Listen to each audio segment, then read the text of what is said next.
Drive the new Turbo Smooth Holden today. Power is up, performance too. And new Holden rides Turbo Smooth. Drive it today. Drive it once and discover nothing else will do. Well, hello there, it's Liam from Unique Cars and Parts, and I'm with Angelo. The sun's beating down on us. It's quite a hot day, so we'll try and keep it as brief as possible.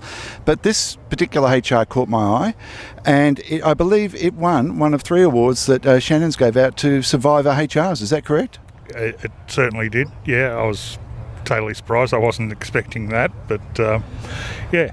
To win a Survivor car means that this thing is absolutely original. Pretty much it is. Yeah. You've done nothing to it. Just exhaust and perishables that needed doing. Brake pads and the like. Now this thing's got disc brakes on it. Yes, it has. Disc brakes, and I can see it's got the brake booster on there. Now this is a Premier we're looking at, or a standard? It is a Premier. Yeah, the brake booster's been reconditioned as well. That let go, master cylinder let go, just everything seemed to want to let go at once. How many miles had it done when things started to let go? Oh, it's got 47,000 now.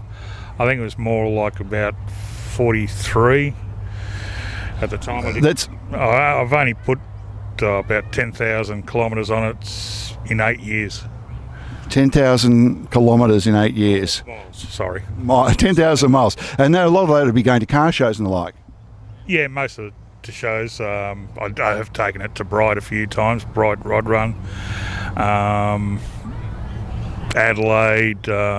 This went over to Adelaide? Yeah, I'd drive it to the HD HR Nationals. It's once every year, and each state takes a turn of hosting it.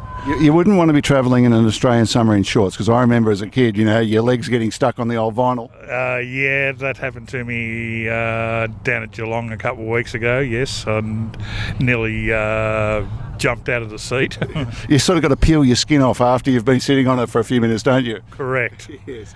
Now to be a Survivor, as I mentioned, this is absolutely original, including the hubcaps, the wheel trims, the white wall tyres. Are they original? No, they're not. They have been replaced. It was about 4 years ago when I was going to Geelong all Holden Day again. One perished on the drive down there, and I thought good time to replace it straight after that one. Okay, and so you've obviously they're steel belted radials and not the original cross plies. No, I've got the original, one of the originals in the boot. That's slightly used. I just learned from Pat, the owner of the HR next door, that the reason you keep the original cross ply in the boot is it's the only sort of tyre that fits in the wheel cavity. Oh, I didn't realise that till he told me as well, so I wouldn't have known. Well, there you go. We'll both learn something today. Now, this has got the two-tone roof. Well, it's a vinyl roof. Did that come standard? Factory ordered. Yeah, it would have come factory ordered with that. And Pat's HR doesn't. It's got a two-tone roof, so it's white and bronze. But yours has got the optional vinyl roof, and as I've turned it, the retiree sun visor. Yeah, well, it's the only one I've seen in black vinyl. They're always painted that I've seen, but never a vinyl one. No, it looks outstanding. And Angelo, the 186S motor, the 186 was special enough on this model car, but the 186S was a step above again, and I believe that was a mild cam that they put in it. A mild cam, and it could only be ordered between August and the end of the run of HRs, just before the HK Monaro came out with the 186S. Okay, so there are only a handful of HRs with the 186. A bit more than a handful, but not too many. Not too many, because if somebody said to me, this is a HR, when I first walked past this car and I saw the 186S badge on it, I thought, he's put those badges on and he's upgraded the engine, but that's not true. I was wrong. It came with the 186S at the end of the production run. Correct, yeah. Okay, and do you find that it gives you a little bit more performance? Have you driven older Holdens before? It definitely does. I know it. On the way back from Mildura, there was a group of us and a couple of X2 cars, and they couldn't keep up with me if I wanted. The X2 couldn't keep up with the 186S? No. No. Well, let's not hope they're not watching, because they might want to disagree with us. But it always felt a bit lumpy at idle. The reason I say that is I owned for many years a 186S HT Monaro GDS, and that was the poverty Monaro because it didn't have the V8 in it. But the 186S was a darn fine motor, and always a little bit lumpy at idle. But I liked that. No, I haven't noticed. It's still very quiet. Yeah, it just picks up and goes, and it's super smooth. Maybe the engine in mine needed a good tune. Maybe. Maybe.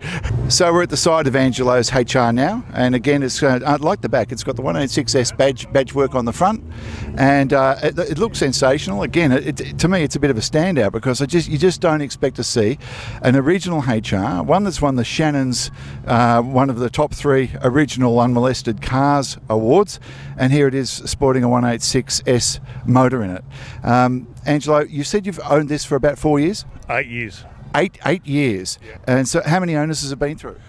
I'm its 3rd owner, but the previous owner had it, the original owner had it for 18 months and the previous owner had it all its life after that, most of it. Okay, so 18 months and he dumped it. I can't imagine. I'm guessing it was dealer principal at Horsham Motors, and I'd say, yeah, the director there would have had it for 18 months and then moved it on. As a low mile demonstrator almost, but 18 months, probably a little bit long, but yeah. Yeah, I'm guessing the same. And then the next owner owned it, did you say, for it's all life until 8 years ago when you bought it. So you bought this around about 2010? Yeah, pretty much. I put the deposit on there and got it back. I think I got it in August 2011. By the sticker, I left the original sticker on. They left it. They had it registered. Yeah, it was all still registered. I still got the original plates, paperwork, everything that they ever had. And you get it out on the road. You mainly go to car shows, but you do the odd run in it. And I'm guessing part of that is because this thing, with its power disc brakes and the 186 engine, it's a pleasure to drive in today's traffic. Whereas some of the older Holdens I've seen around wouldn't be quite so easy to get around in. I can keep up with the modern cars. It's not an issue. It's not sluggish at all. It just put the foot down and off it goes. And I'm just sneaking a look inside there and I can see the automatic selector. So this has got the 3-speed Hydromatic? 2-speed Power Glide. 2-speed Power Glide? Well, tell me more. Oh, that's how they came. They didn't have a 3-speed Hydromatic. Hydromatic stopped in EH, was the last one. The EH stopped, so all HR automatics are 2-speed Hydromatic. Because I had... 2-speed Power Glide. 2-speed Power Glide. Yeah. And how do you find that? Well, obviously you're keeping up with traffic. The 186S would have no trouble pushing a Power Glide. No. I mean, it is a bit sluggish off the line, but just off the line. What about on the highway, Angelo? Do you find that it's the revs are up a little bit too high and it's uncomfortable, or? No, not at the standard speed. You know, if you pushed it to 100 miles, it might be. Well, the thing about these old Holdens, they don't have a tacho in them, so you don't really know how badly you're thrashing it, do you? No, not really. But it's still quite comfortable even at 100 miles. I've had it there. You've had it at 100? Yep. On a race day, we wouldn't want to let the police know, though. No, exactly. Well, Angelo, it's been great. I love this. I love that it's a survivor car, and I love its originality. It looks fantastic. It's been a pleasure talking to you. 186S HR came at the end of the run in preparation. I'm guessing the engine was to go into the HK, but a 186S HR survivor car Premier. Angelo, thanks very much, mate. Good on you. Thanks for staying out in the sun and letting me film it. Good on you, mate. Bye-bye.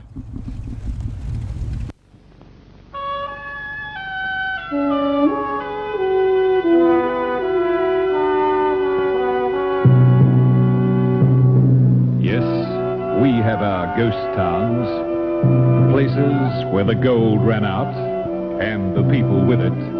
But now, a new breed of people come back with a car that's made a new kind of Australian history. Holden, ahead again in 67. Holden, ahead in luxury. Ready to take you to new worlds of discovery and enjoyment. Holden costs less than other sixes, yet motoring writers agree it outperforms them. Holden's designed for Australia. Luxury, performance, quality.